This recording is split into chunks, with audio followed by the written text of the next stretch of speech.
Order. Statement. The Prime Minister.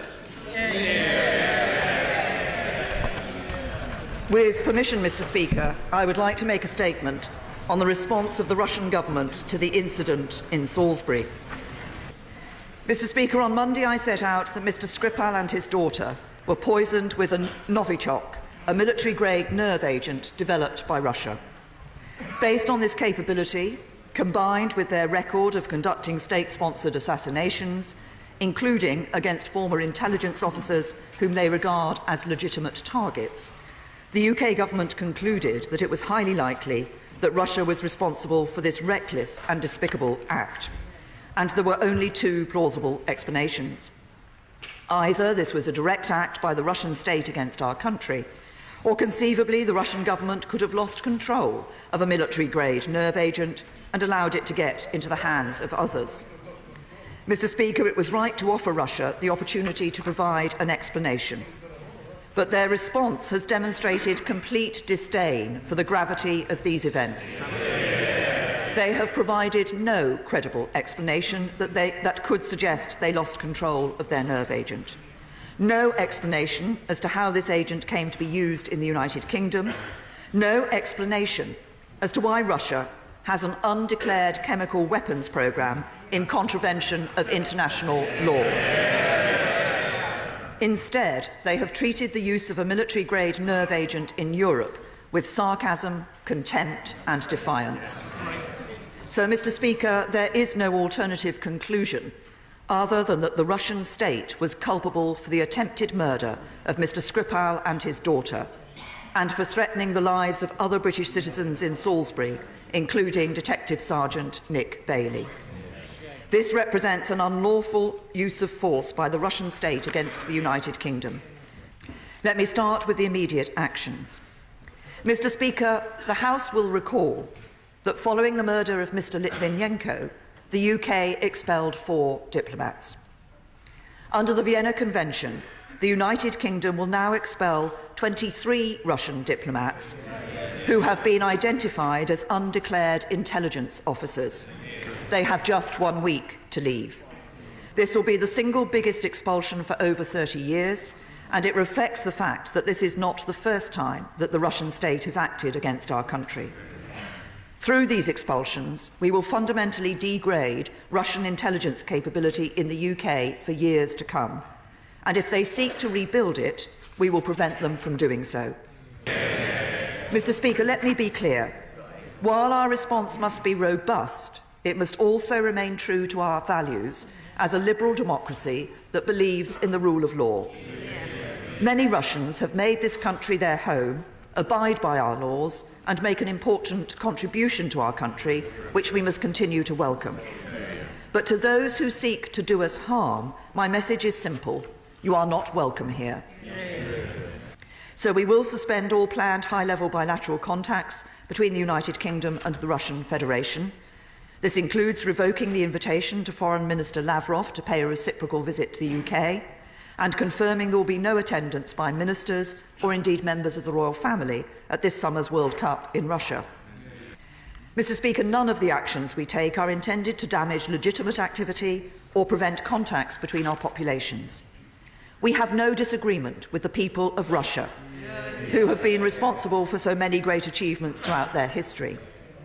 Many of us looked at a post-Soviet Russia with hope. We wanted a better relationship, and it is tragic that President Putin has chosen to act in this way. But we will not tolerate the threat to life of British people and others on British soil from the Russian government, nor will we tolerate such a flagrant breach of Russia's international obligations. And can the Prime Minister update the House on what conversations, if any, she has had with the Russian government? And while suspending planned high-level contacts, does the Prime Minister agree that it is essential to maintain a robust dialogue with Russia in the interest of our own and wider international security? With many countries, Mr. Speaker, speaking out alongside us the circumstances demand that we build an international consensus to address the use of chemical weapons. We should urge our international allies to join us and call on Russia to reveal without delay full details of its chemical weapons programme to the Organisation for the Prohibition of Chemical Weapons. It is, as we on these benches have expressed before, a matter of huge regret that our country's diplomatic capacity has been stripped back with cuts of 25% in the last 5 years. It is, Mr. Speaker,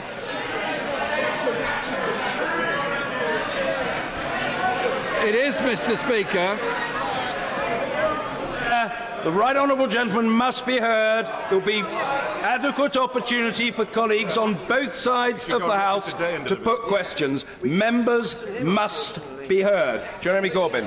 I couldn't understand a word of what the Foreign Secretary just said, Mr. Speaker, but his behaviour demeans his office.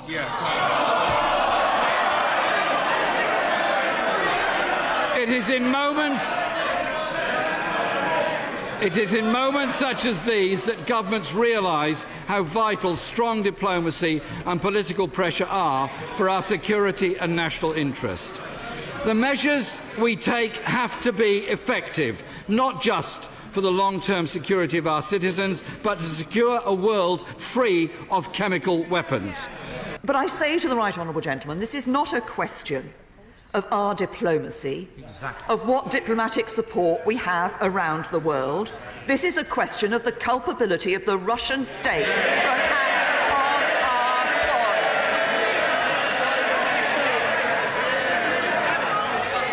our soil. And he said that we should be trying to build a consensus. It's clear from the conversations I've had with allies that we have a consensus with our allies.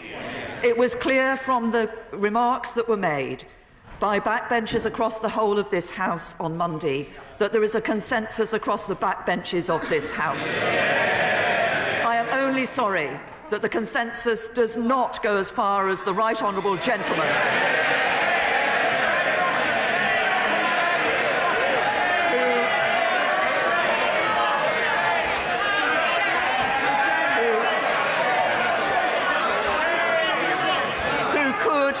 Who could have taken the opportunity, as the UK government has done, to condemn the culpability of the Russian state. I completely support everything that the Prime Minister has said today. The truth is that under Putin, the Russian Federation has managed to combine all the worst facets of communism and all the worst facets of rampant capitalism, all wrapped up inside a national security state, which keeps its people poor and kills his political opponents. Can I just ask about the Russian ambassador? Because since he arrived here 7 years ago, Alexander Yakovenko, he has repeatedly lied to parliamentarians. He has tried to get the Speaker to stop debates on Russia happening in this House. He has tried to interfere in the internal elections of this House. And surely to God, it is time we now told him that we will order our affairs in this country, not him, and he can go home. Well, just to say to the right honourable gentleman, he's absolutely right. We will order our affairs in this country, and we will not be told what to do by a Russian ambassador. And I fully expect the House authorities to ensure that it is not possible for an external party such as that to interfere in elections in this House. And can I also say that it's a brave man who tries to tell the Speaker of the House of Commons what to do and to stand anything down. I must say, for the avoidance of doubt, he got absolutely nowhere with me. You can be sure about that. Anna Sue.